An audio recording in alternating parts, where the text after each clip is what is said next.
സഹോദരന്മാരെ, അൽഹംദുലില്ലാഹ്, അല്ലാഹുവിൻ്റെ അതിവിശാലമായ അനുഗ്രഹത്താൽ നമ്മുടെ ഖുർആനിൻ്റെ പഠനം ഇതുവരെ നമ്മൾ സൂറത്തുൽ ളുഹ മുതൽ സൂറത്തുൻ നാസ് വരെ എല്ലാ സൂറത്തുകളും പൂർത്തീകരിച്ചു. അതിനുശേഷം സൂറത്തുൽ മുൽക്ക് നമ്മൾ പറഞ്ഞു. അത് കഴിഞ്ഞ് സൂറത്തുൽ കഹഫ് കഴിഞ്ഞ ദിവസത്തോടെ നമ്മൾ പൂർത്തീകരിച്ചു. ഇന്ന് നമ്മൾ പറയാൻ തുടക്കം കുറിക്കുന്നത് സൂറത്തുൽ വാഖിഅയാണ്. ഒരു മനുഷ്യന്റെ ജീവിതത്തിൽ, മുസ്ലിമായ ഒരു മനുഷ്യന്റെ ജീവിതത്തിൽ എല്ലാ ദിവസവും ഓതൽ സുന്നത്തുള്ള ഒരു സൂറത്താണ് സൂറത്തുൽ വാഖിഅ. 96 ആയത്തുകളുള്ള ചെറിയ ചെറിയ ആയത്തുകളാണെങ്കിലും വലിയ വലിയ അർത്ഥങ്ങളുള്ള ഒരു സൂറത്താണ് സൂറത്തുൽ വാഖിഅ. ഈ സൂറത്തിന്റെ ഏകദേശ ഭാഗവും മക്കയിൽ നിന്ന് അവതരിച്ചതാണ്. 1-2 ആയത്തുകളൊക്കെ മക്കയിൽ എല്ലാത്തയിടത്തു നിന്ന് അവതരിച്ചതാണെന്ന് മുഫസ്സിരീങ്ങൾ പറയുന്നത് കാണാം. ഏതായാലും സൂറത്തുൽ വാഖിഅ ഒരാൾ പാരായണം ചെയ്തു കഴിഞ്ഞാൽ സ്വർഗത്തിന്റെ അഹ്ലുകാരെ കുറിച്ച് ഒരാൾക്കറിയണമെങ്കിൽ,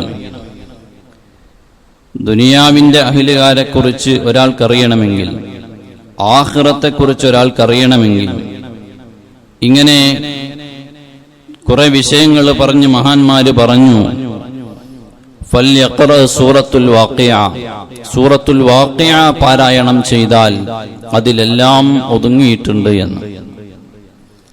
പ്രധാനമായും സൂറത്തുൽ വാഖിഅ തുടങ്ങുന്നത് തന്നെ ഖിയാമത്ത് നാളിനെ പറഞ്ഞുകൊണ്ടാണ്. ഞാൻ അതിലേക്ക് വരാം. ഹബീബായ മുത്തുനബി സല്ലല്ലാഹു അലൈഹി വസല്ലമ തങ്ങൾ ഈ സൂറത്തിന് പവിത്രത നൽകിയിട്ടുണ്ട്. അതിന്റെ പവിത്രത നമുക്ക് പറഞ്ഞു തന്നിട്ടുണ്ട്. മഹാനായ ഉസ്മാൻ ഇബ്നു അഫ്ഫാൻ റളിയല്ലാഹു അൻഹു ദഖല അലാ ഇബ്നു മസ്ഊദ് റളിയല്ലാഹു അൻഹു, ഇബ്നു മസ്ഊദ് റളിയല്ലാഹു അൻഹു രോഗിയായി കിടക്കുന്ന സമയത്ത് മഹാനായ ഉസ്മാൻ ഇബ്നു അഫ്ഫാൻ റളിയല്ലാഹു അൻഹു രോഗിയെ സന്ദർശിക്കാൻ വേണ്ടി ചെല്ലുകയാണ്. അങ്ങനെ ചെല്ലുന്ന സമയത്ത് മഹാനായ ഉസ്മാൻ ഇബ്നു അഫ്ഫാൻ റളിയല്ലാഹു അൻഹു ഇബ്നു മസ്ഊദ് റളിയല്ലാഹു അൻഹുവിനോട് ചോദിക്കുകയാണ്, മാ തസ്തകി, നിങ്ങൾക്ക് എന്തെങ്കിലും പരാതി പറയാനുണ്ടോ? നിങ്ങൾക്ക് എന്തെങ്കിലും ആവലാതി വേവലാതികൾ പറയാനുണ്ടോ എന്ന് ചോദിച്ചു മഹാനായ ഉസ്മാൻ ഇബ്നു അഫ്ഫാൻ തങ്ങൾ. ഉസ്മാൻ ഇബ്നു അഫ്ഫാൻ തങ്ങൾ അന്നത്തെ വലിയ സമ്പന്നനാണ്. മദീനയിലെ വലിയ സമ്പന്നനാണ് ഉസ്മാൻ ഇബ്നു അഫ്ഫാൻ തങ്ങൾ. അങ്ങനെ ഇരിക്കെ ഉസ്മാൻ ഇബ്നു അഫ്ഫാൻ തങ്ങളെ ചോദ്യത്തിന്റെ പൊരുളെന്താണ്? നിങ്ങൾക്ക് വല്ല ആവശ്യങ്ങളുമുണ്ടോ? കടങ്ങളുണ്ടോ? പ്രയാസങ്ങളുണ്ടോ? രോഗം മൂർച്ഛിച്ചു കിടക്കുകയാണ്. ആ രോഗത്തിൽ മഹാനവറുകൾ വഫാത്തായി. അപ്പൊ അങ്ങനത്തെ ഒരു സാഹചര്യത്തിൽ വല്ല പരാതികളും, നിങ്ങൾക്ക് വല്ല ആവശ്യമുണ്ടോ എന്ന നിലക്കാണ് ചോദിച്ചത്. അപ്പൊ മഹാനായ ഇബ്നു മസ്ഊദ് റളിയല്ലാഹു അൻഹു പറഞ്ഞു, ദുനൂബി, എന്റെ ദോഷങ്ങളെ കൊണ്ട് പേടിച്ചു നിൽക്കുകയാണ്, അതാണ് എന്റെ ആവശ്യം. ദോഷങ്ങൾ ഇല്ലായ്മ ചെയ്യണം, അതാണ് എന്റെ ആവശ്യം. മഹാനായ ഉസ്മാൻ ഇബ്നു അഫ്ഫാൻ തങ്ങളെ കൊണ്ട് അതില്ലായ്മ ചെയ്യാൻ കഴിയുമോ? മഹാനവറുകൾ വീണ്ടും ചോദിച്ചു, ഫമാ തസ്തഹി, നിങ്ങൾ എന്താണ് ആഗ്രഹിക്കുന്നത്? എന്താണ് നിങ്ങൾക്ക് എന്താണ് ആഗ്രഹം? ഒന്നാമത്തെ ചോദിച്ചത് നിങ്ങൾക്ക് വല്ല തസ്തകി എന്നാണ്, നിങ്ങൾക്ക് വല്ല ശിക്കായത്ത്, നിങ്ങൾക്ക് വല്ല ആവലാതി വേവലാതികളും പറയാനുണ്ടോ? അപ്പോഴാണ് പറഞ്ഞത്, എന്റെ ദോഷത്തിന്റെ പേരിൽ ഞാൻ ബേജാറിലാണ്. രണ്ടാമത്തെ ചോദ്യം, നിങ്ങൾ ആഗ്രഹം എന്താണ്? ഫമാ തസ്തഹി, നിങ്ങൾ ആഗ്രഹിക്കുന്നത് എന്താണ്? അപ്പൊ മഹാനായ ഇബ്നു മസ്ഊദ് റളിയല്ലാഹു അൻഹു പറഞ്ഞു, റഹ്മത്ത റബ്ബി, എന്റെ റബ്ബിന്റെ കാരുണ്യമാണ്. അവിടെയും ഉസ്മാൻ ഇബ്നു അഫ്ഫാൻ തങ്ങളെ മനസ്സിനകത്തുള്ള വിഷയം പുറത്തേക്ക് വന്നില്ല. ഉസ്മാൻ ഇബ്നു അഫ്ഫാൻ തങ്ങളെ ചോദ്യത്തിന്റെ പിന്നിലുള്ള വിഷയം വേറെയാണ്, നിങ്ങൾക്ക് ഇവിടെ വല്ല ആവശ്യമുണ്ടോ എന്നാണ്. പക്ഷേ ഇബ്നു മസ്ഊദ് തങ്ങൾ അവിടെയും പിടികൊടുത്തില്ല.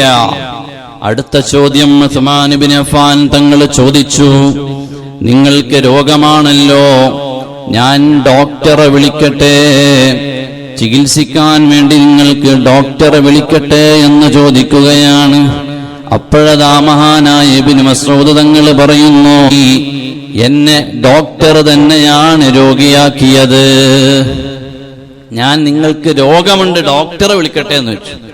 അപ്പൊ പറഞ്ഞു, എനിക്ക് രോഗം തന്നവനാണ് ശിഫയാക്കുന്നവൻ. ഇബ്നു മസ്ഊദ് തങ്ങളെ ചിന്ത പോയി നോക്കണം. എനിക്ക് രോഗം തന്നവനാണ് എനിക്ക് രോഗം ശിഫയാക്കാനുള്ളവൻ. അതുകൊണ്ട് എന്റെ റബ്ബാണ് എനിക്ക് രോഗം തന്നത്, എന്റെ റബ്ബാണ് എന്റെ രോഗം മാറ്റേണ്ടത്. അതുകൊണ്ട് എങ്ങനെ നോക്കിയാലും എന്റെ ഡോക്ടർ റബ്ബാണ്. അതുകൊണ്ട് ഡോക്ടറാണ് എന്നെ രോഗിയാക്കിയത്, ആ ഡോക്ടർ തന്നെ എനിക്ക് രോഗം മാറ്റിത്തരും.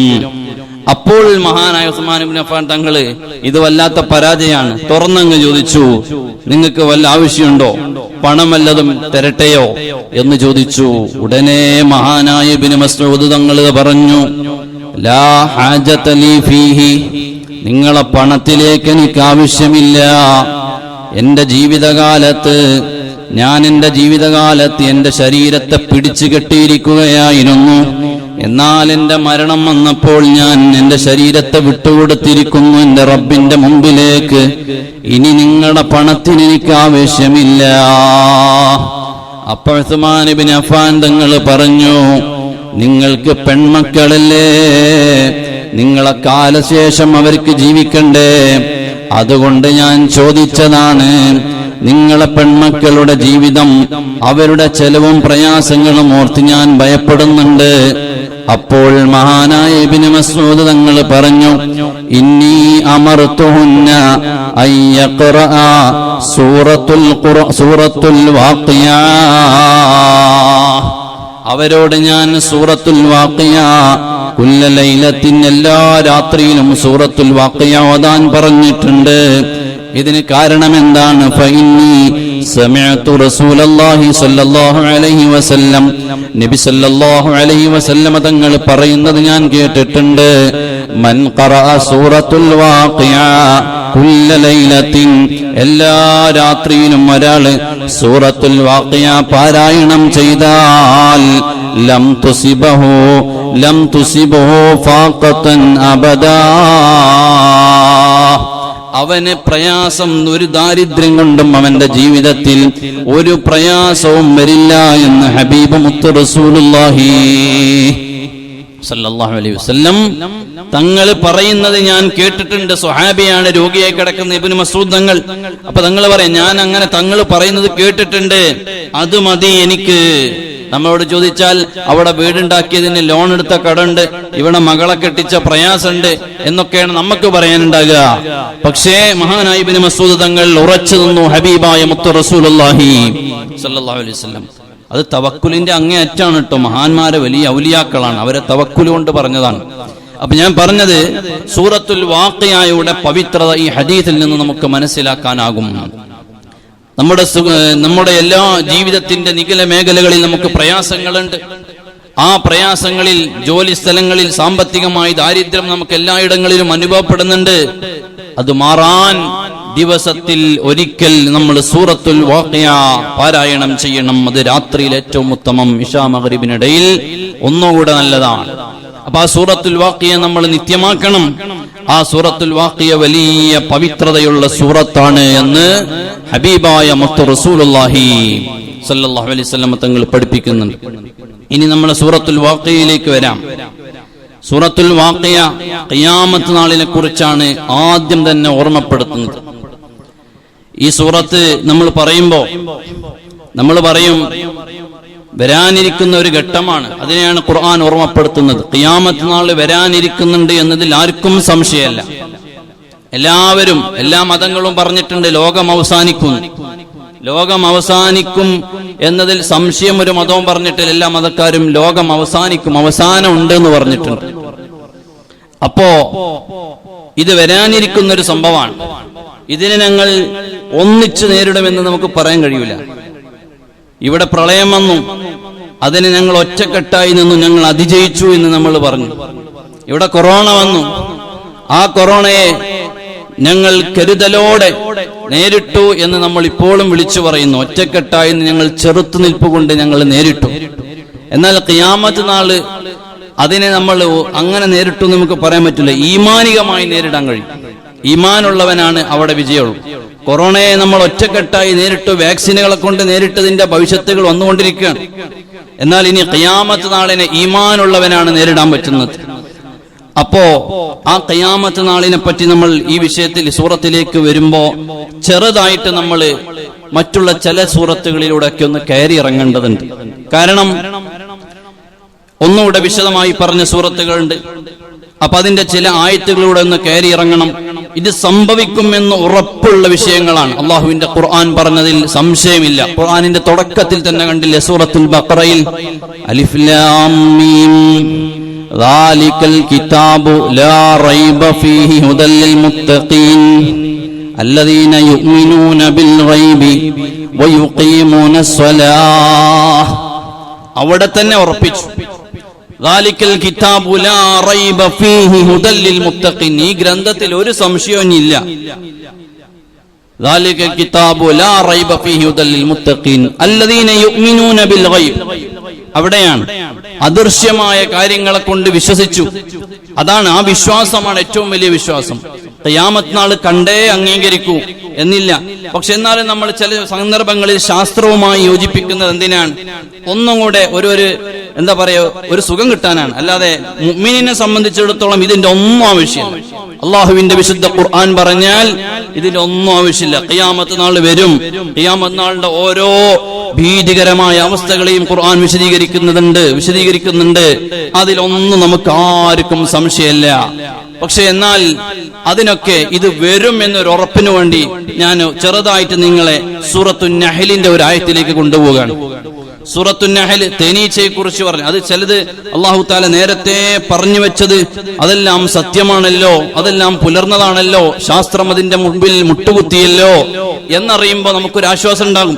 അപ്പൊ നമ്മുടെ ഈമാൻ ഒന്നുകൂടെ വർദ്ധിക്കും. അതിനുവേണ്ടി ഞാൻ ഈ സൂറത്തിലേക്ക് കടക്കുന്നതിന്റെ മുമ്പ് നിങ്ങളെ സൂറത്തുൻ നഹ്ലിലേക്ക് ഒന്ന് കൊണ്ടുപോവുകയാണ്. നോക്കൂ നിങ്ങൾ, സൂറത്തുൻ നഹ്ൽ എന്ന് പറഞ്ഞ തേനീച്ചയെ പറ്റി പറയുന്ന സൂറത്താണ്. തേനീച്ച എന്ന് പറഞ്ഞ ചെറിയ ഒരു ഈച്ചയാണല്ലോ. ആ സൂറത്തുൻ നഹ്ലിന്റെ 68-ാമത്തെ ആയത്ത്, 69 ഈ രണ്ട് ആയത്തുകളിൽ അല്ലാഹു തആല പറയുന്നുണ്ട്, വഔഹാ റബ്ബുക ഇലൻ നഹ്ലി അനിത്തഖദി മിനൽ ജിബാലി ബുയൂതാ വമിനശ് ശജരി വമിമ്മാ യഅരിശൂൻ.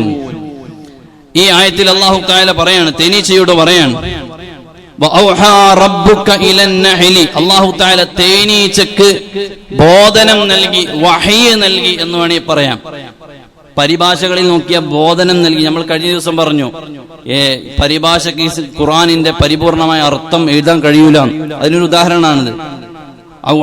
ബോധനം നൽകി. നബി സല്ലല്ലാഹു അലൈഹി വസല്ലമ തങ്ങൾക്ക് അല്ലെങ്കിൽ മറ്റുള്ള നബിമാർക്ക് ഔഹാ എന്ന് പറഞ്ഞാൽ അവർക്ക് അല്ലാഹു തആല ദിവ്യ സന്ദേശം നൽകി, പ്രവാചകത്വം ഉള്ളത് കൊണ്ടാണ് എന്നതുപോലെ ഇവിടെ തേനീച്ചക്ക് അല്ലാഹു വഹീ നൽകി എന്ന് പറഞ്ഞ തേനീച്ച നബിയാണ് എന്നല്ല അതിന്റെ അർത്ഥം. അല്ലാഹു തആല തേനീച്ചകൾക്ക് അറിയിച്ചു കൊടുത്തു എന്നാണ്. അപ്പൊ ഇവിടെ നോക്കൂ നിങ്ങൾ, അല്ലാഹ് പറയാണ്, തേനീച്ചയെ കുറിച്ച് പറയാണ്, വഔഹാ റബ്ബുക, നബിയേ അങ്ങയുടെ റബ്ബ് ഇലൻ നഹ്ലി തേനീച്ചയിലേക്ക് ബോധനം നൽകി, അവർക്ക് അറിയിച്ചു കൊടുത്തു. എന്താണ് അവരോട് അറിയിച്ചു കൊടുത്തത്? അനിത്തഖിദി മിനൽ ജിബാലി ബുയൂതൻ വമിനശ് ശജരി വമിമ്മാ യഅരിശൂൻ. തേനീച്ചയെ കുറിച്ച് ഇന്ന് തേനീച്ചയുടെ വിക്കിപീഡിയ നമുക്ക് പരിശോധിച്ചാൽ ശാസ്ത്രം കണ്ടുപിടിച്ച പലതും കാണാനാകും. വളരെ പ്രധാനപ്പെട്ട ഭാഗം മാത്രം ചെറുതായി പറഞ്ഞ് നമുക്ക് നമ്മുടെ വിഷയത്തിലേക്ക് വരാം. തേനീച്ചയെ കുറിച്ച് ശാസ്ത്രം എന്ന് പറഞ്ഞ തേനീച്ച കൂട് കൂട്ടുന്നത്, നമ്മൾ സാധാരണ ആണുങ്ങളാണ് നമ്മളൊക്കെ ജോലിക്ക് പോവുക, ആണുങ്ങളൊക്കെ പുറത്ത് ജോലിക്ക് പോകും, അങ്ങനെയാണല്ലോ, ആണുങ്ങൾക്ക് അധ്വാനം കൊണ്ട്. തേനീച്ചയുടെ സ്വഭാവം നേരെ തിരിച്ചാണ്. തേനീച്ചയിൽ കൂട് കൂട്ടുന്നതും തേൻ ശേഖരിക്കാൻ വേണ്ടി പുറത്തേക്ക് പോകുന്നതും എല്ലാം പെണ്ണീച്ചയാണ്. ഒരു കൂട്ടിലൊരു റാണി ഉണ്ടാകും. ആണീച്ചകൾ അവിടെ അവർക്ക് എന്താണ് പണി? അവർക്കുള്ള പണി പ്രത്യുൽപാദനം. ഈ റാണിയുമായിട്ട് ബന്ധപ്പെടുക, അതിന്റെ പ്രത്യുൽപാദനം മാത്രമാണ് ആണീച്ചകൾക്കുള്ള പണിയുള്ളൂ. നമ്മൾ ഈ കാണുന്ന ഈ ഓടി വരുന്ന സാധാരണഗതിയിൽ നമ്മൾ കാണുന്ന ഈച്ചകൾ 3 സൈസ് ഉണ്ട്. അതും ഖുർആൻ പറയുന്നുണ്ട് കേട്ടോ, അത് ഞാൻ പറയാം, ഇതിന്റെ ബാക്കി ആയത്തിൽ പറയുന്നുണ്ട്. ഈ ഈച്ച പെണ്ണീച്ചയാണ് പുറത്തേക്ക് പോകുന്നതും കൂടുണ്ടാക്കുന്നതും ഈ പണികളൊക്കെ ചെയ്യുന്നത് പെണ്ണീച്ചയാണ്. തേന് ശേഖരിച്ചു കൊണ്ടുവരുന്നതും എല്ലാം പെണ്ണാണ്. അപ്പൊ നിങ്ങൾ നോക്ക്, ഖുർആൻ എന്നാണ് ഇത് പറയുന്നതെന്നും കൂടെ ഓർക്കണം കേട്ടോ. അല്ലാഹു തആല പറഞ്ഞു, വഔഹാ റബ്ബുക ഇലൻ നഹ്ലി അനിത്തഖിദീ മിനൽ ജിബാലി ബുയൂതാ. അറബി ഭാഷ അറിയുന്നവർക്കറിയാം, എടി നീ പോയിട്ട് എവിടെയാണ് കൂടുണ്ടാക്കണം. അല്ലാഹ് പറയാണ്, നീ പോയിട്ട് എടി എന്നുള്ള പ്രയോഗം ഞാൻ പ്രയോഗിക്കാനുള്ള കാരണം, നമ്മള് ഇപ്പോ ബൈത്തുക്ക എന്ന് പറഞ്ഞാൽ ഒരു ആണിനോടാണ് ക എന്ന് വെച്ച് പറയാം അല്ലെ. ബൈത്തുക്ക, ബൈത്തുക്കി എന്ന് പറഞ്ഞ പെണ്ണാണ്. ഇവിടെ പെണ്ണിനോട് ഉപയോഗിക്കുന്ന പദപ്രയോഗമാണ് ഖുർആൻ ഉപയോഗിച്ചത്. കണ്ടോ നിങ്ങൾ, അനിത്തഖിദീ മിനൽ ജിബാലി ബുയൂതാ. എടി നീ പോയിട്ട് മലയോരങ്ങളിൽ വലിയ പാറകൾ ഉണ്ടാകും. അപ്പം 3 രീതിയിലുള്ള തേനീച്ചകളുണ്ട് എന്ന് ഖുർആൻ തന്നെ, അതിൽ നിന്ന് നമുക്ക് മനസ്സിലാകും. അനിത്തഖിദീ മിനൽ ജിബാലി ബുയൂതൻ മിനശ് ശജരി വമിമ്മാ യഅരിശൂൻ. 3 ടീമിനെ ഇവിടെ പറഞ്ഞു. ഒന്നാമതായി അല്ലാഹ് പറഞ്ഞുകൊണ്ട് തേനീച്ചയോട് പറയാണ്, മിനൽ ജിബാൽ ജിബാലി ബുയൂതൻ, പർവ്വതങ്ങളിൽ നീ പോയി, വലിയ വലിയ പാറക്കല്ലുകളുണ്ട്, അതിനടിയിലൊക്കെ നീ പോയിട്ട് വലിയ വലിയ പർവ്വതങ്ങളിൽ കാടുകളിൽ ഒക്കെ പോയി നീ കൂടുകൂട്ടണമെന്ന് പെൺതേനീച്ചയെ വിളിച്ചിട്ട് പറയാണ്. അപ്പൊ കാട്ടിലുള്ള വലിയ വലിയ തേനീച്ചകളുണ്ട് എന്ന് മനസ്സിലായി. രണ്ടാമതായി പറഞ്ഞ മരച്ചില്ലകളിൽ മരക്കൊമ്പുകളിലൊക്കെ നിങ്ങൾ കൂടുകൂട്ടണമെന്ന് തേനീച്ചയെ വിളിച്ചിട്ട് പറയാൻ. അതാണ് നമ്മുടെ നാട്ടിൽ സാധാരണ നമ്മൾ കാണുന്ന മരങ്ങളിലും മറ്റുമൊക്കെയായി ഉണ്ടാകുന്ന തേനീച്ചകൾ. ജനങ്ങൾ കെട്ടിപ്പടുത്തുണ്ടാക്കുന്ന വീടുകളിലും മറ്റുമൊക്കെയായി നമ്മൾ വീടിന്റെ തറകളിലൊക്കെ കാണും ചെറുതേൻ. അതിന് ഇവിടെ എന്താ പറയാ, ചെറിയ ഈച്ച അല്ലെ. 3 ടീമിനെയും ഖുർആൻ പറഞ്ഞു.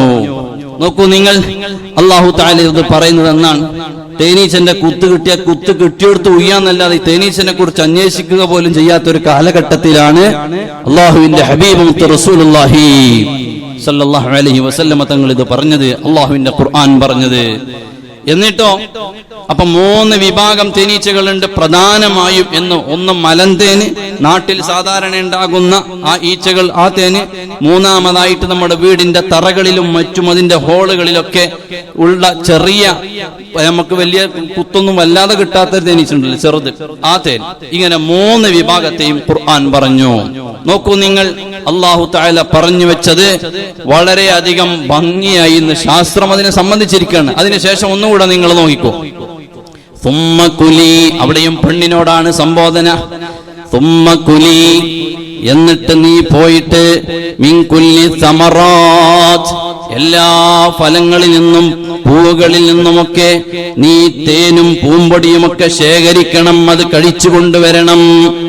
ഫസ്ലുകി സുബുലൻ റബ്ബിക ദുലുലാ, നിന്റെ റബ്ബ് നിനക്ക് അങ്ങോട്ടുള്ള വഴികളെല്ലാം വേഗത്തിലാക്കി തന്നിരിക്കുന്നു എന്ന് പറഞ്ഞാൽ അതിന് വളരെ വലിയ 2 ആശയമാണ്. ഈ തേനീച്ചകൾ പോയി അവകൾ തേന് ശേഖരിക്കുന്നു, പൂകളിൽ നിന്നും മറ്റുമൊക്കെയായി പൂമ്പൊടികൾ ശേഖരിക്കുന്നു, കൊണ്ടുവരുന്നു.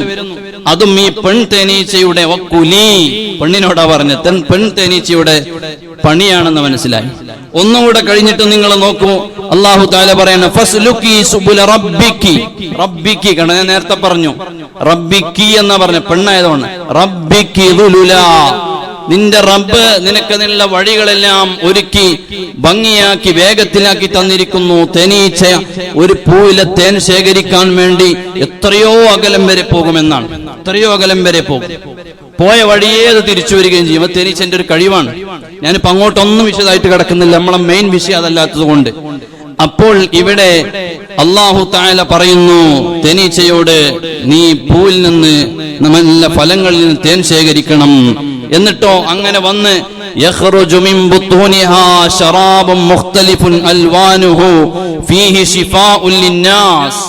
എന്നിട്ടോ ആ തേനുകളെ ശേഖരിച്ച് ആ തേനുകളെല്ലാം കൊണ്ടുവന്ന് യഖ്റുജു മിൻ ബുത്തൂനിഹാ ശറാബുൻ, അവയുടെ അറകളിൽ നിന്ന്, വയറുകളിൽ നിന്ന്. അപ്പൊ ഒന്നിലധികം വയറുണ്ട് എന്ന് മനസ്സിലായി. തേൻ ശേഖരിച്ചു കൊണ്ടുവരാൻ അതിനെക്കുറിച്ച് പഠിച്ചാൽ കാണാം.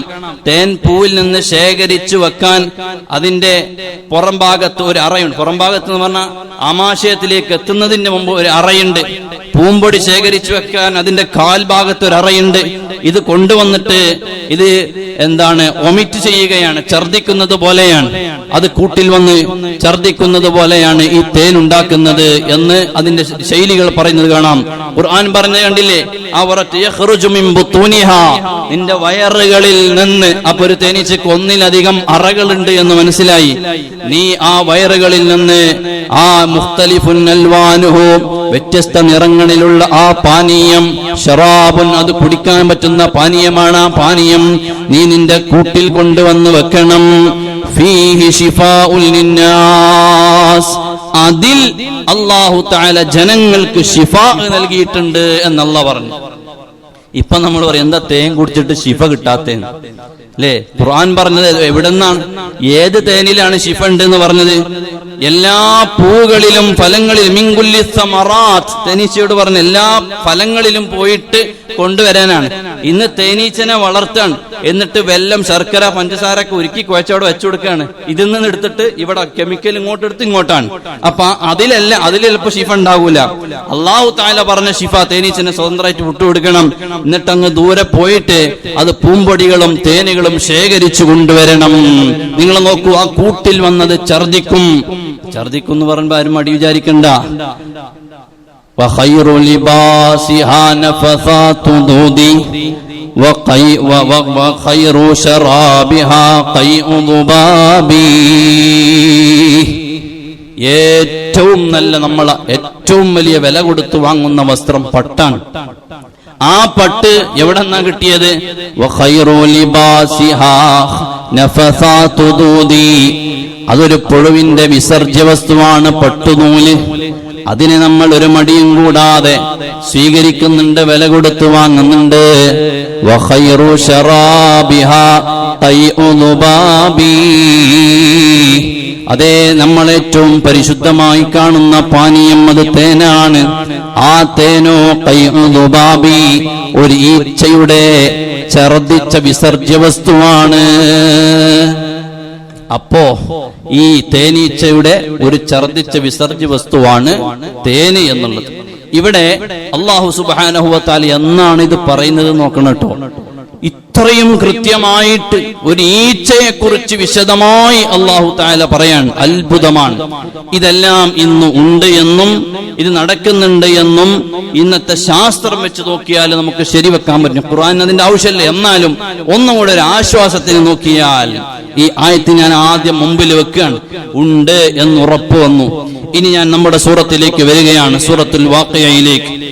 സൂറത്തുൽ വാഖിയയിൽ തുടക്കം തന്നെ അല്ലാഹു തആല പറഞ്ഞു, ബിസ്മില്ലാഹിർ റഹ്മാനിർ റഹീം, ഇദാ വഖഅത്തിൽ വാഖിയ. ഇവിടെ ഖുർആൻ ഓതുമ്പോൾ ചിലപ്പോൾ വഖഅത്തിൽ വാഖിയ ഓതിപ്പോകാറുണ്ട്. വഖഅത്തിൽ എന്നാണ്, ഖാഫിന് സുക്കൂനായി പോകരുത്. ഇദാ വഖഅത്തിൽ വാഖിയ ലൈസ ലിവഖഅതിഹാ കാദിബ ഖാഫിലത്തുർ റാഫിയ, അങ്ങനെ പോകും. ഇദാ വഖഅത്തിൽ വാഖിയ എന്നാണ്, അവിടെ ശ്രദ്ധിക്കണം. ഇദാ വഖഅത്തിൽ വാഖിയ, ഖിയാമത്ത് നാള് സംഭവിക്കാനുള്ളത് സംഭവിച്ചു കഴിഞ്ഞാൽ. ഖിയാമത്ത് നാളിനെ കുറിച്ച് അല്ലാഹ് ഒന്നാമത്തെ ആയത്തിൽ അങ്ങനെയാണ് സൂചിപ്പിച്ചത്. ഇദാ വഖഅത്തിൽ വാഖിയ, സംഭവിക്കാനുള്ളതെല്ലാം അങ്ങ് സംഭവിച്ചു കഴിഞ്ഞാൽ. ഈ ഒരൊറ്റ ആയത്തിനെ നമുക്കൊന്നുകൂടെ വ്യക്തമായി മനസ്സിലാക്കണം എന്നുണ്ടെങ്കിൽ സൂറത്തു തക്വീറിലേക്കൊന്ന് വരണം. ഹബീബായ പുണ്യ നബി സല്ലല്ലാഹു അലൈഹി വസല്ലം തങ്ങൾ പറഞ്ഞു, മൻ സറഹു അൻ യൻദുറ ഇലാ യൗമിൽ ഖിയാമ, ആരെങ്കിലും ഒരാള് ഖിയാമത്ത് നാളിനെ നോക്കിക്കാണുന്നതിനെ സന്തോഷമായി കാണുന്നുണ്ട് എങ്കിൽ, എന്ന് പറഞ്ഞാൽ ഖിയാമത്ത് നാളിൽ എന്തൊക്കെ ഉണ്ടെന്ന് അറിയണം ഒരാൾക്ക് ആഗ്രഹമുണ്ട് എന്നുണ്ടെങ്കിൽ,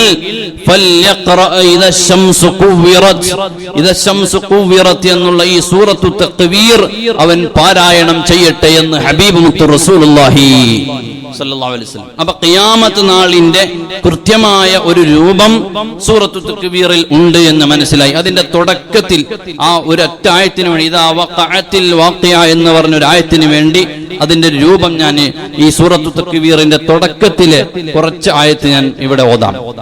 ഇദാ ശംസു കുവിറത്, ഖിയാമത്ത് നാളിന്റെ സംഭവിക്കുന്ന സംഭവ വികാസങ്ങളെ ഖുർആൻ പറയാണ്. ഇദാ ശംസു കുവിറത്, സൂര്യൻ ചുരുട്ടപ്പെട്ടാൽ എന്ന് പറഞ്ഞാൽ സൂര്യൻ കത്തി കത്തി തീർന്നുകൊണ്ടിരിക്കുന്നു എന്ന് ഇന്ന് ശാസ്ത്രം പറയുന്നു. ആ സൂര്യൻ ഇല്ലാതെയാകും.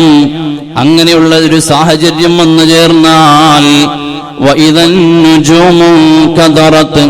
നക്ഷത്രങ്ങൾ ഉതിർന്നു വീണാൽ, ഉൽക്കമഴകൾ സംഭവിച്ചു കഴിഞ്ഞാൽ, നിങ്ങൾ നോക്കൂ സഹോദരന്മാരെ, ഖിയാമത്ത് നാൾ ഉണ്ടോ ഇല്ലേ എന്ന ചർച്ചയിൽ ശാസ്ത്രം ഒരുപാട് നാളായി ഇതാ വരുന്നു എന്ന് പറയാൻ തുടങ്ങിയിട്ട് 2012 ലോകാവസാനം വരുമെന്ന് ശാസ്ത്രത്തിന്റെ ഒരു വിഭാഗത്തിന്റെ പ്രഖ്യാപനം വന്നതാണ്. ലാറ്റിൻ അമേരിക്കയിലെ പുരാതന സംസ്കാരത്തിന്റെ ഭാഗമാണ് മായൻ കലണ്ടർ അനുസരിച്ച്. മായൻ കലണ്ടർ എന്ന് പറയുന്നത് പുരാതന ഒരു സംഭവമാണ്. പുരാതന സംസ്കാരം അനുസരിച്ചുള്ള ഒരു കലണ്ടറാണ്. അതനുസരിച്ചിട്ട് പറഞ്ഞിരുന്നു 2012 ഡിസംബറിൽ ലോകം അവസാനിക്കും.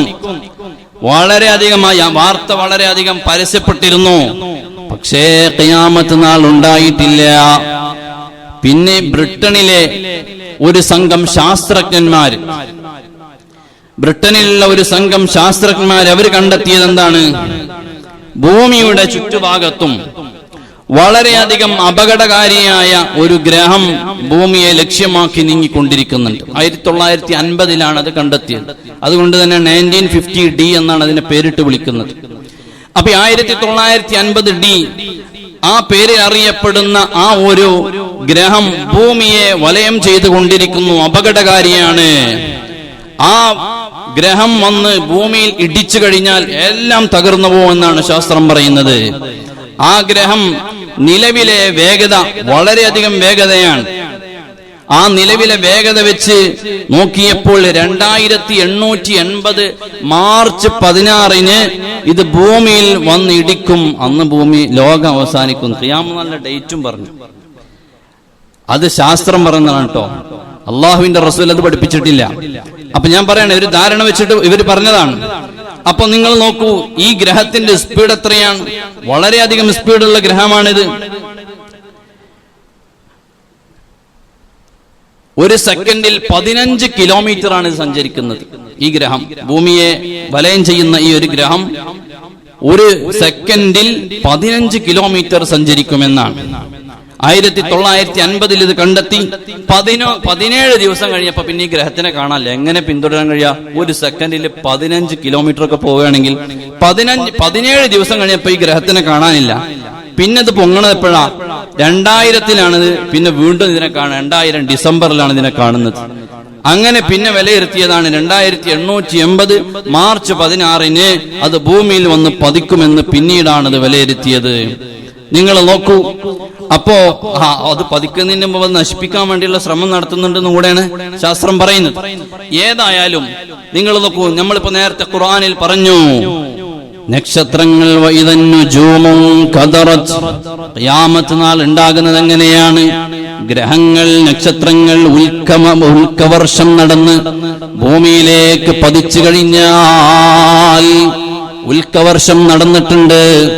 നിങ്ങൾ കണ്ടില്ലേ ഉൽക്കവർഷം നടന്നത്? അതേ, റഷ്യയിൽ ഉൽക്കവർഷം നടന്നു. റഷ്യയിൽ 55 അടി വ്യാസം വരുന്ന ഒരു റഷ്യയിലെ ചെലിയാബിൻസ്കിൻ എന്ന് പറയുന്ന സ്ഥലത്ത് വന്ന് പൊട്ടിത്തെറിച്ചു. 2011 വന്ന് പൊട്ടിത്തെറിച്ചു. 1500 പേർക്കൊന്ന് പരിക്കുപറ്റി. ഒരുപാട് കെട്ടിടങ്ങളൊക്കെ തകർന്നുപോയി. ഈ ഒരൊറ്റ ഉൽക്കയുടെ ഒരു കഷ്ണം വന്ന് വീണ് പൊട്ടിത്തെറിച്ചതിന്റെ പേരിൽ റഷ്യയിൽ. അപ്പോൾ ഉൽക്കവർഷം ഉണ്ടാകില്ല എന്ന് പറയാൻ പറ്റില്ല, നക്ഷത്രങ്ങൾ ഉതിർന്ന് വീഴില്ല എന്ന് പറയാൻ പറ്റില്ല. ഖുർആൻ പറഞ്ഞു, നക്ഷത്രങ്ങൾ ഉതിർന്ന് വീഴും. സുബ്ഹാനല്ലാഹ്. വഇദൽ ജിബാലു സുയ്യിറത്, പർവ്വതങ്ങൾ ഭൂമിക്ക് ആണിയാക്കി വെച്ചതാണ് പർവ്വതങ്ങൾ. വൽ ജിബാല ഔതാദ, ആണികളല്ലേ ഭൂമിയുടെ ആണികളാണ് പർവ്വതങ്ങൾ. ഒരു കാലത്ത് ചില ആളുകൾ അതിനെ പരിഹസിച്ചു. ആണി അടിക്കുന്നത് താഴോട്ടല്ലേ, പർവ്വതങ്ങളൊക്കെ മേലോട്ടാണല്ലോ, ഈ ആണി എന്താ മേലോട്ടാണോ അടിച്ചത് എന്ന് ഖുർആനിനെ പലരും പരിഹസിച്ചിരുന്നു. ഇപ്പോൾ ശാസ്ത്രം പറയുന്നു, പർവ്വതങ്ങൾ നിൽക്കുന്ന ഇടങ്ങളിൽ പർവ്വത ശിഖരങ്ങളിലേക്കുള്ള ഉയരങ്ങളെക്കാൾ കൂർത്ത ഭാഗങ്ങൾ ഭൂമിയുടെ ആഴിയിലേക്ക് പോകുന്നുണ്ട്. അതാണ് ഖുർആൻ പറഞ്ഞത്, പർവ്വതങ്ങൾ എന്നുള്ളത് ഭൂമിയുടെ ആണികളാണ്. ഞാൻ ഈ വെച്ച് സംസാരിക്കുന്ന ഈ പ്രസംഗപീഠം അതിവിടെ എല്ലാം ഒത്തിണക്കി വെച്ചത്, ആണി വെച്ചൊപ്പിച്ച് വെച്ചതാണ്. ഇതങ്ങ് പറിച്ചാൽ ഇതെല്ലാം ഇളകി മറിഞ്ഞു. അതാണ് ഖുർആൻ പറഞ്ഞത്, വഇദൽ ജിബാലു സുയിറത്, പർവ്വതങ്ങൾ അങ്ങ് പറക്കാൻ തുടങ്ങും. അതെ, അത് ഛിന്ന ഭിന്നമായി പോകാൻ തുടങ്ങും. അങ്ങനെയാകുന്ന സാഹചര്യം വന്നാൽ വഇദൽ ഇശാറു ഉത്തിലത്, മാത്രമല്ല 10 തികഞ്ഞു നിൽക്കുന്ന ഒട്ടകങ്ങളുണ്ട്. ആ ഒട്ടകങ്ങളെ മനുഷ്യരെ മെയിൻറ്റെയിൻ ചെയ്യാതെ ഇട്ടെറിഞ്ഞങ്ങ് ഓടിപ്പോയേക്കും. ആ ഒരു 10 തികഞ്ഞ ഒട്ടകത്തെ ഖുർആൻ പറയാനുള്ള കാരണം, നല്ല വരുമാനത്തിന്റെ വക്കിലെത്തിയിരിക്കുന്ന ഗർഭിണിയായ ഒട്ടകമായാലും പശുവായാലും അതിന്റെ വീട്ടുകാരെ നല്ല പോലെ പരിചരിക്കും, അതിന് നല്ല തീറ്റ കൊടുക്കും. കാരണം അല്പ ദിവസം കഴിഞ്ഞാൽ പാല് തരാനുള്ള മൃഗമാണ്. അങ്ങനെ വില കൽപ്പിച്ച മൃഗത്തെ അടക്കം ഒഴിവാക്കിയിട്ട് ജനങ്ങൾ ഓടുന്ന ഒരു സാഹചര്യം വരാനുണ്ട്. വഇദൽ വുഹൂശു ഉശിറത്, അതേ കാട്ടിലുള്ള വന്യജീവികൾ അവരെ എല്ലാവരെയും സാധാരണ നാട്ടിലുള്ള ജീവികളുമായി ഒരുമിച്ച് കൂട്ടപ്പെടുന്ന ദിവസം വന്നാൽ അതെങ്ങനെ സംഭവിക്കുമോ? കാടടക്കി വെടിവെച്ച കാട്ടുമൃഗങ്ങൾ നാട്ടിലേക്ക് ചാടൂലേ? ഉൽക്കവർഷം നടന്നത് കാട്ടിലാണെന്ന് വിചാരിച്ചോ? ഈ പർവ്വതങ്ങളൊക്കെ പൊട്ടിത്തൂളികളായി പറക്കാൻ തുടങ്ങാണ്. വലിയ വലിയ പാറക്കല്ലുകൾ കൂട്ടിയിടിച്ച ശബ്ദങ്ങൾ വരികയാണ്.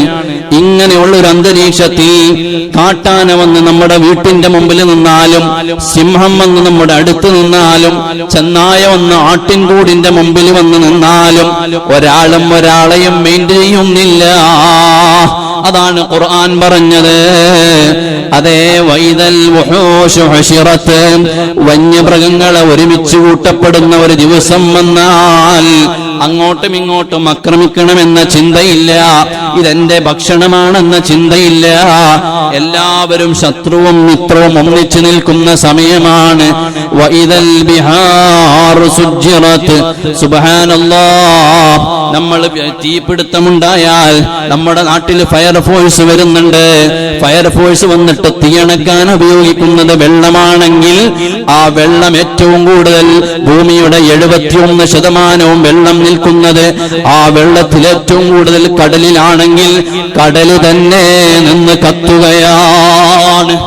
യാ റബ്ബ് യാ റബ്ബ്, കടല് തന്നെ നിന്ന് ആളിക്കത്തുന്ന ദിവസം വന്നാൽ ഇദാ വഖഅത്തിൽ വാഖിഅ, അതാണ് ആ സൂറത്തിന്റെ ആദ്യത്തിൽ അല്ലാഹ് പറഞ്ഞത്. അതേ, ഖിയാമത്ത് നാൾ സംഭവിക്കാനുള്ളതൊക്കെ അങ്ങ് സംഭവിച്ചു കഴിഞ്ഞാൽ,